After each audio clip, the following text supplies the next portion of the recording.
Olá, vamos iniciar mais uma videoaula nossa aqui. Hoje vamos falar de infecção de etiologia bacteriana. A etiologia bacteriana, nós sabemos que existem vários tipos de infecções, existem vários tipos de micro-organismos, agentes etiológicos, não é isso?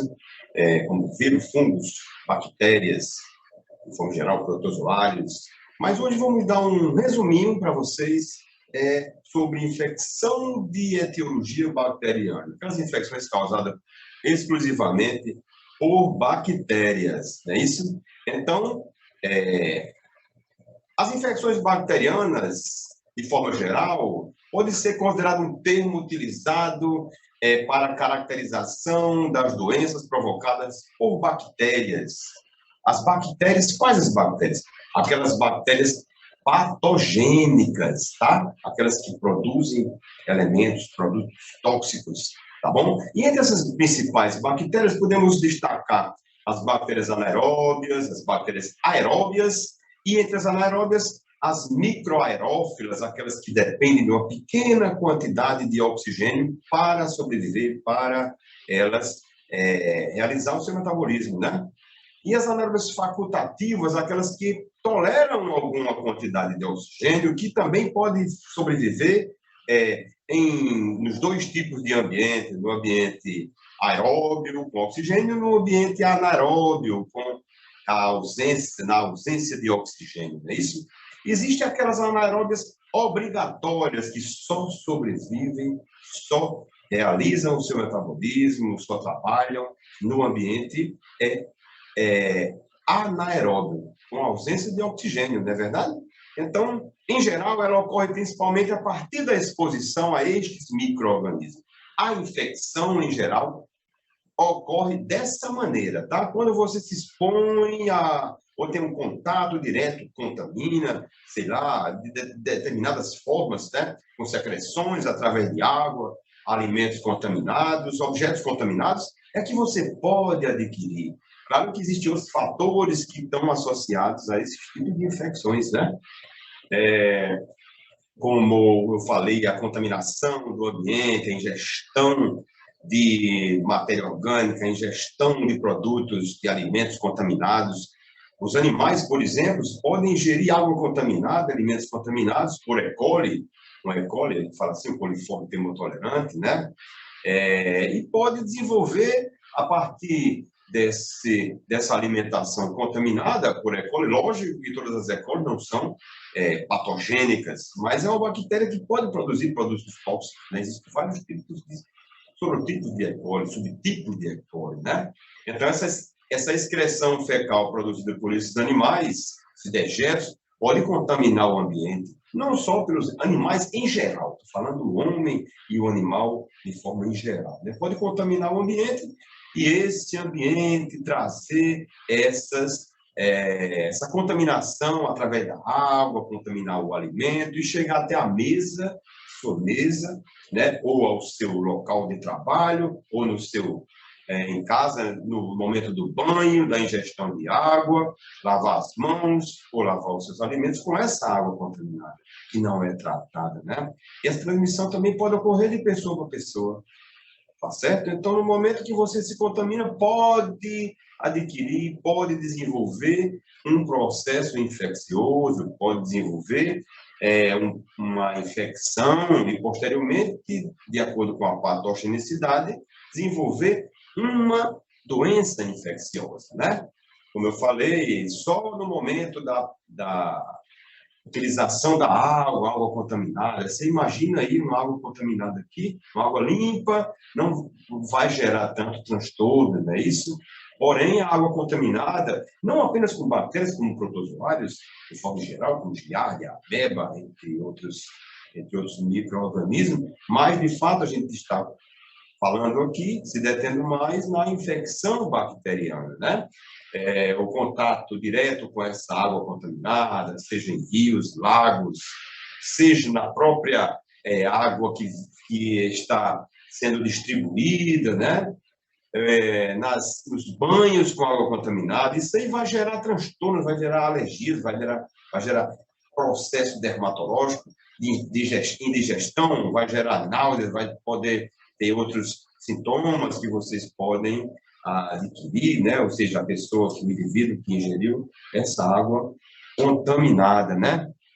E eu falei da água e falei de objetos, de forma geral, que também podem estar contaminados por células bacterianas, como celulares, entre outros objetos, né? Maçaneta de portas, né? Isso é os talheres, pratos, as mesas da nossa casa, pia, que pode colonizar bactérias, né? Nessas regiões que são mais úmidas.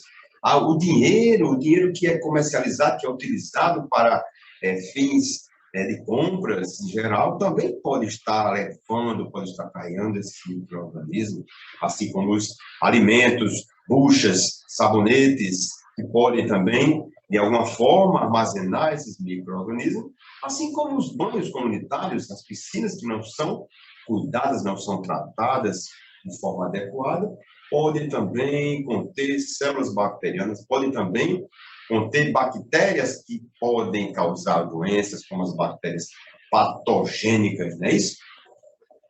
Mas, apesar de existirem bactérias benéficas aos seres humanos e animais, sabemos que existem algumas que podem provocar essas doenças, né? Já falei que são as bactérias patogênicas. Porém, essa patogenicidade depende muito de outros fatores, como as propriedades antigênicas que elas podem possuir, como fatores de virulência, que são fatores que elas carregam na estrutura dessa bactéria.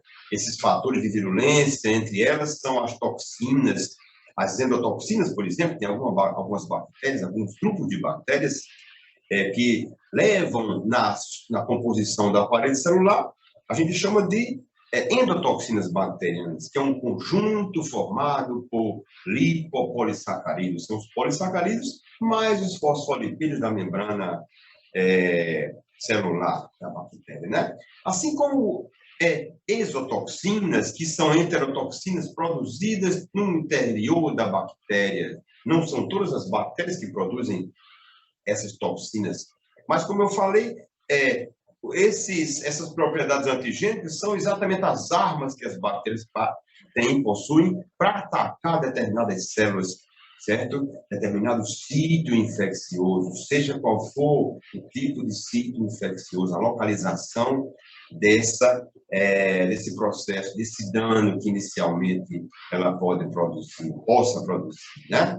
E também tem um fator extremamente importante, que é o sistema imune do hospedeiro, né? As defesas imunológicas do indivíduo, né? Isso, indivíduo que está com as defesas baixas, está imunocomprometido, né? Assim como as defesas, eles possuem também aquela forma de lidar com os micro-organismos, ou seja, defender, se livrar, bloquear, neutralizar esses micro-organismos. Então, quando o sistema imune do hospedeiro está em deficiência, né, assim como os imunossupressores também podem desencadear esse processo de patogenicidade com mais facilidade. Ou seja, é uma porta de entrada que as bactérias encontram para causar algum dano, né? Já que todos os micro-organismos, como principalmente as bactérias, são considerados seres oportunistas. Isso depende de uma oportunidade, de uma porta de entrada ou desse sistema imune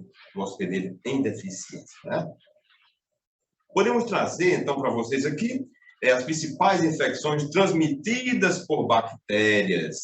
Existem muitos tipos de infecções que podem ser transmitidas pelas bactérias, né? Claro, mas trazemos aqui, entre algumas, a pneumonia, que pode ser causada por tanto bactérias gram-negativas como bactérias gram-positivas, seja de qual for a forma, bacilos ou cocos, como o pneumococo, né, que causa a pneumonia pneumocócica, como outras bactérias que podem causar a pneumonia, né? Existe a tuberculose, causada pelo Mycobacterium tuberculose, o tétano, a gonorreia, a disenteria, a sífilis, a lepra, a infecção do trato urinário, assim como várias e várias outras infecções que podem ser de etiologia bacteriana. Não é isso? Então, falando aqui da pneumonia, quando essa bactéria encontra uma porta de entrada e chega até os alvéolos pulmonares através da porta de entrada, atinge o sistema respiratório de forma geral, tanto pode ser na cavidade oral, causando a faringite inicialmente, né, uma sinusite, uma bronquite, ou chegar até os pulmões e causar uma infecção pulmonar, uma infecção do trato respiratório, uma pneumonia. Não é verdade? Então, inflamando, infeccionando os alvéolos e produzindo até secreções de forma geral. É isso? Pode dizer que aquele muco pode ser também produzido por alguns tipos de bactéria. Aqui, uma das principais bactérias que causam infecções pulmonares, a pneumonia comunitária, é o Streptococcus pneumoniae, esse diplococo aqui, de forma em chão de vela, aqui, né, são Diplococcus pneumoniae, é o pneumococcus Streptococcus pneumoniae, né? Aqui também a Pseudomonas aeruginosa é uma bactéria não fermentadora de glicose, uma bactéria gram-negativa, que também pode causar infecção pulmonar, tá certo? Grave, principalmente naqueles pacientes que estão em utilização de ventilação mecânica, em procedimento invasivo, como intubação, não é verdade? Então, é uma facilidade que esse micro-organismo tem de se instalar e causar uma pneumonia bacteriana, uma infecção do trato respiratório inferior, principalmente, né? Outro caso que nós já citamos é a tuberculose pulmonar. O Mycobacterium tuberculose é uma bactéria alcoácido resistente, né, que ela tem uma camada espessa de gordura na sua estrutura da parede celular, que inclusive vai facilitar o diagnóstico através da coloração de Ziehl-Neelsen, né? É por isso que a gente trabalha dessa maneira no diagnóstico da tuberculose pulmonar causada pela bactéria Mycobacterium tuberculose, né, através da coloração de Ziehl-Neelsen, tá? Então, ela possui essa capacidade também de se instalar no pulmão, e existe uma dificuldade muito grande de tratar esse micro-organismo, porque a gente sabe que, pela demora desse tipo de tratamento, então é importante a conscientização dos pacientes que têm essa doença, que são portadores dessa bactéria também, né? A tuberculose pulmonar, né? Outra interessante a gente saber é o tétano, que é causado por uma bactéria gram-positiva, uma bactéria anaeróbia, uma bactéria esporulada, uma bactéria que pode ser adquirida a partir de uma perfuração, a partir de uma aquisição, a partir de um trauma, certo? Então, a penetração desses esporos bacterianos, dessa bactéria, o Clostridium tetani, né, que é uma bactéria anaeróbia, pode desenvolver e pode encontrar um ambiente propício para desenvolver essa patologia, né, que é o tétano. E o tétano é bastante interessante, que a toxina tetânica, a toxina produzida pelo Clostridium tetani, ela pode atingir diretamente o sistema nervoso central, causando espasmos tônico-clônicos, certo? O sistema nervoso central, que é exatamente uma contração muscular, ou seja, não tem um relaxamento muscular, tá?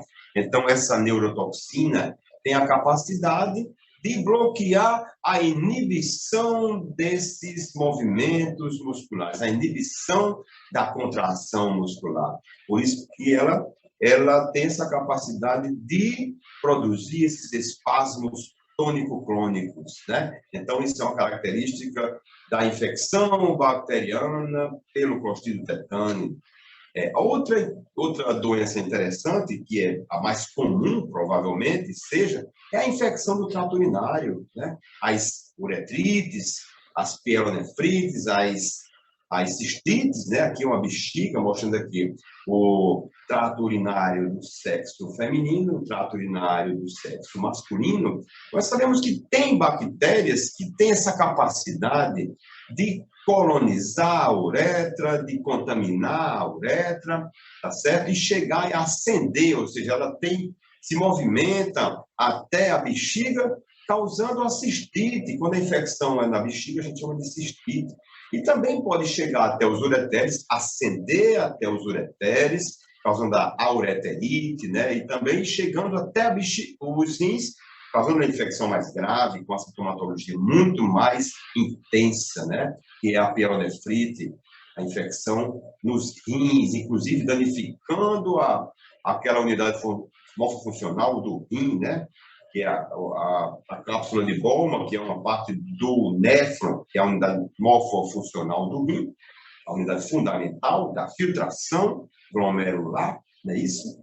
Que vai limpar o sangue, tirar as impurezas do sangue e excretar através da urina, né? Então, quando esse rim é afetado por alguma bactéria, causa essa pielonefrite, tá certo? E também existe a uretrite. Nós sabemos que apesar de existir vários tipos de bactérias, apesar de um trato urinário ser pequeno, ser curto, mas a gente sabe que existem bactérias específicas que podem causar infecções de diferentes locais, tanto a cistite, quanto a pielonefrite, quanto a uretrite.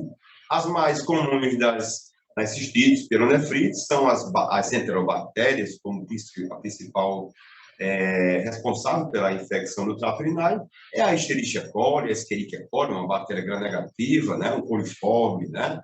Porém, as infecções uretrais, as uretrites, são provocadas mais por bactérias fastidiosas, nós chamamos aquelas bactérias fastidiosas, aquelas bactérias mais exigentes, né? Porque elas se localizam muitas vezes nesse meato aqui, na uretra distal, né? Isso tanto do homem quanto da mulher. Entre elas podemos trazer a clamídia, o micoplasma, o ureaplasma, tá certo? E também o gonococcus, né? A Neisseria gonorrhea, que é mais comum, que é uma doença sexualmente transmissível, uma infecção sexualmente transmissível, inclusive mais comum do que essas outras, tá certo? Então, é assim que essas bactérias podem penetrar, podem chegar até esses locais bem definidos, né? Trazendo esse desconforto, certo? Como esse processo infeccioso do trato urinário. E aqui, apresentando aqui a Escherichia coli, né? É por isso que ela é a mais prevalente, porque é uma bactéria que possui flagelos e cílios, que a gente chama de fímbrias, né? Aqui são flagelos peritríqueos, que é um tipo de flagelo em toda a extensão da bactéria, em toda a estrutura, toda a parede celular dessa bactéria, ela possui flagelos. Então, quanto maior a quantidade de flagelos, mais fácil dela se locomover, né? Através do fenômeno de quimiotaxia, que é o deslocamento dessa bactéria de uma região para outra. Então, é por isso que a maior prevalência nas infecções urinárias é causada pela E. coli, essa bactéria, a Escherichia coli, né? Existem, claro, outros micro-organismos que podem estar envolvidos nesse trato urinário também, né? Assim como a gonorreia, que é causada pela Neisseria gonorrhea. Nós observamos a uretra distal colonizada e posteriormente causando esse dano, né, produzindo inclusive secreção purulenta, danificando as células da uretra distal, que é uma parte inicial do sistema urinário de forma geral, né? E aqui a Neisseria gonorrhea são diplococos gram-negativos que podem levar a esse tipo de dano, esse tipo de infecção na uretra, ok? Aqui na mulher, observamos aqui, inicialmente, observamos uma dor e ardor a urinar, uma incontinência urinária, posteriormente, não só na mulher, mas no homem também, um corrimento amarelado até chegar a um corrimento esverdeado. Quer dizer, a coloração do corrimento depende muito da quantidade de micro-organismos, da carga microbiana que está atuando naquele local, que está causando aquele dano, que está colonizando aquele local, ok? Aqui é uma coloração de grão, observando aqui, a partir da secreção que é retirada da uretra, utilizamos a coloração de Gram e observamos aqui as células imunitárias, os leucócitos, neutrófilos, e aqui os diplococos gram-negativos, corados de vermelho, corados pela fucsina, tá certo? Então, aqui é uma característica exclusiva da infecção por Neisseria gonorreia, tá certo? Essa secreção contendo os leucócitos e contendo também esses micro-organismos, tá? Outra doença bastante interessante, que há muito tempo, infelizmente, nós observamos muitos casos ocorrendo, né? É a sífilis, né? Sífilis, que é uma infecção demorada, né? Inicialmente, nós sabemos que ela é dividida em alguns estágios. Quando você se contamina, quando o indivíduo se contamina, existe os estágios, estágio 1, estágio 2, estágio 3, e o último estágio que é quando ela atinge o sistema nervoso central, se chama de neurosífilis. Isso é o primeiro estágio de 3 a 90 dias após o contato, após a exposição com o micro-organismo, ou então com secreções, ou então com o material biológico, tá certo? Seja adquirido através do beijo, né, da saliva, ou em contato direto com as secreções provindas das lesões já existentes no indivíduo que teve contato, né? Observamos uma ferida, né, e uma erupção, umas petequias inicialmente, depois no eczemas, observamos umas lesões bem aumentadas. Posteriormente, de 4 a 10 semanas, depois da infecção inicial, claro, erupções cutâneas corporais. Então, não apenas a lesão no local, não apenas a lesão que aparece na região da cavidade oral, basicamente na língua, observamos uma pequena lesão, mas ela estendeu-se a partir da disseminação via hematogênica e se instalou em várias partes do corpo. Observamos essas erupções cutâneas, né? Então, posteriormente, no estágio 3 da sífilis, pode ser de 3 anos ou 15 anos depois, porque ela apresenta uma forma latente, ela fica lá dentro, certo? Ela fica de forma latente para poder estourar, a gente pode dizer assim, a reaparecer novamente, só que de uma maneira mais potente, né? Quando ela afeta os órgãos internos, chega a atingir fígado, baço, coração, até chegar na neurosífilis, que é o estágio mais grave, que atinge o sistema nervoso central, que é praticamente sem retorno, né? Aqui a bactéria, que é o Treponema pallidum, que é uma espiroqueta de forma espiralada, é uma característica exclusiva desse grupo, dos espirilos, assim como a borrélia, assim como a Leptospira interrogas, que causa a leptospirose, aquela doença que o rato, inclusive, ele tem essa bactéria no seu organismo, algumas vezes, e no momento que o xixi do rato pode contaminar alguns ambientes, e você pode adquirir essa leptospira, essa bactéria, que vai, posteriormente, causar a leptospirose. Porém, isso aqui que a gente está falando é a Treponema pallidum, tá certo? Que causa a sífilis. Então, infecções locais ou generalizadas, mostramos algumas imagens, alguns detalhes sobre alguns tipos de infecções causadas por bactérias, né? Porém, de um modo geral, as infecções bacterianas podem ser localizadas. Uma ferida, uma lesão no nasal, na cavidade oral, uma infecção urinária, infecção da ferida operatória, infecção ocular, infecção do ouvido, quer dizer, de forma localizada, ou seja, limitadas a uma pequena área. Ou então pode envolver o órgão todo, no momento que ela se dissemina e chega até aquele órgão, tá certo? No entanto, varia de gravidade. Pode ser simples, pode ser tratada logo, o próprio sistema imunológico pode erradicar, pode quebrar, pode neutralizar essa bactéria, mas pode chegar a um estado mais grave, né? A principal complicação de uma infecção é a disseminação pelo organismo. comprometendo vários órgãos. Nós chamamos isso aqui, inicialmente, essa disseminação de bacteremia, quando a bactéria está circulando no organismo, circulando na corrente sanguínea, assim como um cardume de peixes em um rio, não é verdade? Mas quando ela se instala em um órgão, outro órgão, 2, 3 órgãos, aí complica mais ainda. Chamamos de infecção sistêmica, uma infecção generalizada. Então, essa condição pode ser chamada também de sepsemia, que pode levar a um quadro de falência de diversos órgãos e, posteriormente, claro, a morte, se não for tratada, ou não for erradicada, ou não for neutralizada essa bactéria. Não é isso?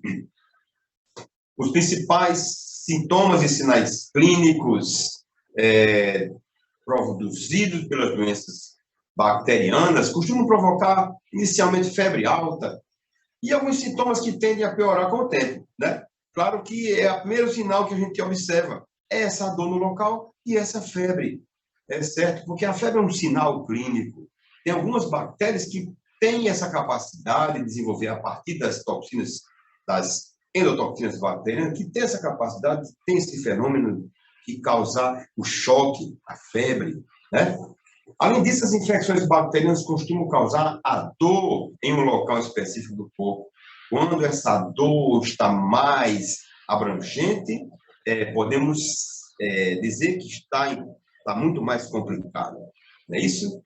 E entre os principais sintomas, de forma geral, eu posso trazer a febre, a tosse e o espirro. Claro que, voltando a falar, depende da localização, depende do sítio infeccioso, né? A dor no corpo, cansaço, náuseas e vômitos, e edema local, em alguns casos, algumas infecções, algumas bactérias podem produzir esses edemas no local, um processo inflamatório inicialmente, né, nesse local.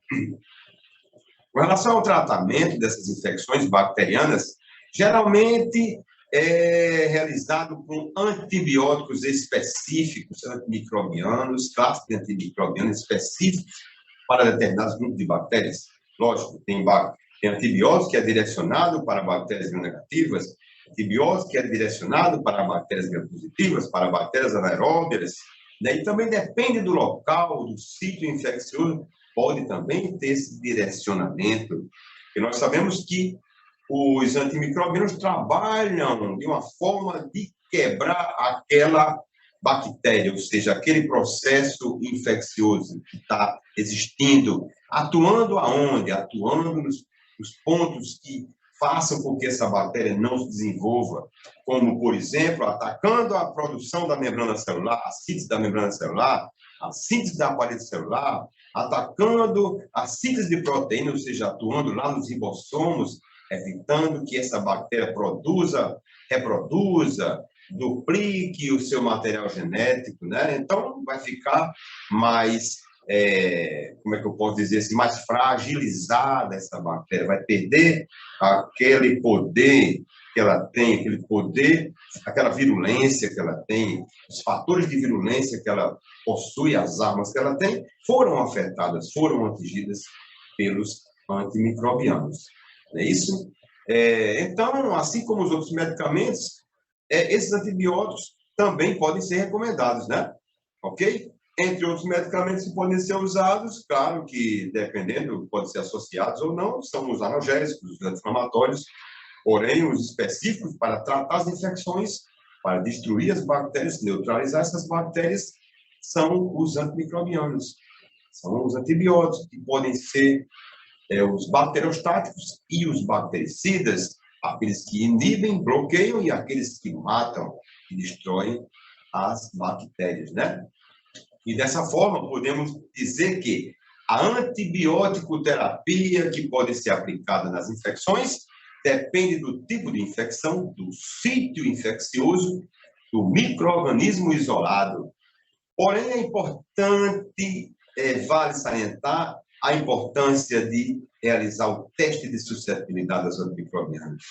É para isso que existem os laboratórios de microbiologia, onde vai detectar esse micro-organismo a partir da amostra coletada, a partir do espécime coletado, da secreção, dos suaves, de qualquer tipo de amostra biológica para realizar um cultivo desse micro-organismo em meio de culturas específicos, isolar essa bactéria e, a partir daí, identificá-la e realizar o antibiograma, que é o teste de suscetibilidade aos antimicrobianos, que vai determinar a sensibilidade dessa bactéria, se ela é sensível a determinados tipos de antibiótico, ou pode ser resistente a vários antibióticos ou a algum antibiótico específico, para que, posteriormente, tome uma medida mais eficaz, ou seja introduzido um esquema de antimicrobiano eficiente, certo? Que seja adequado para o tratamento específico contra essa determinada bactéria que foi isolada, né? Existem vários tipos de antibióticos, muitos tipos de antibióticos que podem ser classificados em vários grupos. Entre os principais que são utilizados na prática clínica, existem as penicilinas, as cefalosporinas, os aminoglicosídeos, de forma em geral. Nós sabemos que depende do sítio infeccioso e do tipo de infecção. Isso a gente sabe que existe essa peculiaridade do uso dos antimicrobianos, do tratamento antimicrobiano, né? Assim como a utilização de outros, como as tetraciclinas, os macrolídeos, as fluoroquinolonas. Por que eu falo assim? Os cuidados têm que ser redobrados, a realização do teste de sensibilidade é importante fazer antes, para a gente detectar algum mecanismo de resistência, detectar a atuação, a sensibilidade daquela bactéria frente àquele antimicrobiano, para evitar posteriormente que essa bactéria adquira resistência, que produza, ou seja, que lance os mecanismos de resistência, que ampliem o seu mecanismo de resistência. Nós sabemos que existem vários tipos de mecanismos de resistência bacteriana que podem levar a um processo de destruição desses micro-organismos. Não é isso? Como, por exemplo, tem muitas bactérias que já produzem enzimas que conseguem degradar o antibiótico, conseguem destruir o antibiótico, quebrar, como as penicilinases, que quando produzidas de forma mais ampliada pelas bactérias, chamamos de beta-lactamases, as beta-lactamases de espectro ampliado, as metalobeta-lactamases, assim como as beta-lactamases mais as ISBL, né? Que é as espectro ampliado, e as carbapenemases, que conseguem destruir até os antibióticos de última geração, os carbapenêmicos, que são os mais eficazes, são de amplo espectro. E aí, como é que fica? Qual a importância? Por isso é importante. Então, é por isso que eu falo da importância de se fazer os testes de sensibilidade aos antimicrobianos. Porque dessa forma, você vai tratar de forma específica um antibiótico adequado e o tratamento vai durar apenas aquele momento que foi instruído pelo médico assistente. Nesse aquele tempo, aquele período, certo? E de forma eficiente, vai funcionar. E entre as diversas infecções, para a gente finalizar, infecções bacterianas, podemos citar a infecção urinária, causada por vários tipos de micro-organismos, pode ser causada por cocos gram-positivos, por cocos gram-negativos.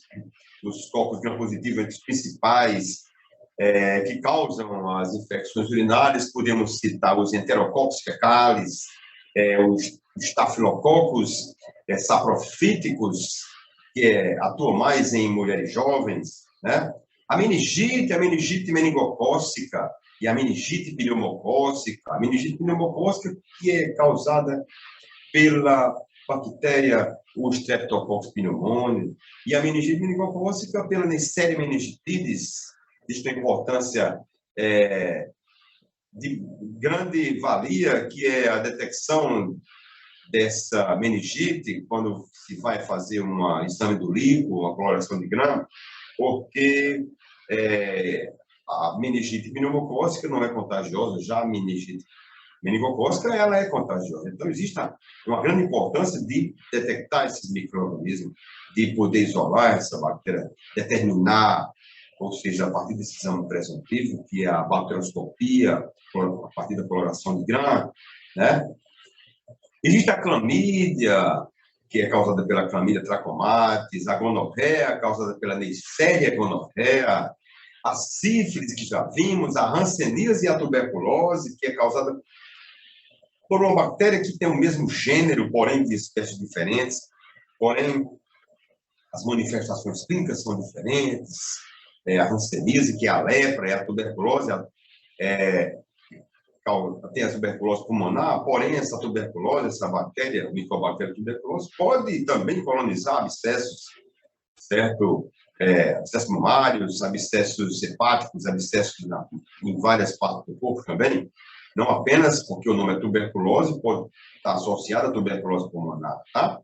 A pneumonia, de forma geral, a pneumonia comunitária também pode ser causada pelo pneumococo, como também por outras bactérias, de forma geral. E a leptospirose, já falamos que é aquela doença que é produzida pela Leptospira interrogans, entre milhares e milhares de bactérias, como o vírus cólera, como as infecções causadas por outros tipos de bactérias, como a sífilis, já falamos, as bactérias, o Clostridium perfringens, que causa a gangrena gasosa, o Clostridium difficile, que está associado à diarreia associada a antibióticos, a colite pseudomembranosa, e outra bactéria importante que a gente pode falar é o Clostridium botulinum, que causa o botulismo, que leva à paralisia dos músculos, né? E entre outras infecções, de forma geral, que podem ser causadas por qualquer um tipo de bactéria, estão as infecções de catéter, da ferida operatória, as endocardite. Então, de forma generalizada, de forma resumida, a gente traz para você hoje aqui as causas e as principais infecções de etiologia bacteriana. É isso. Até a próxima videoaula. Espero que tenham gostado.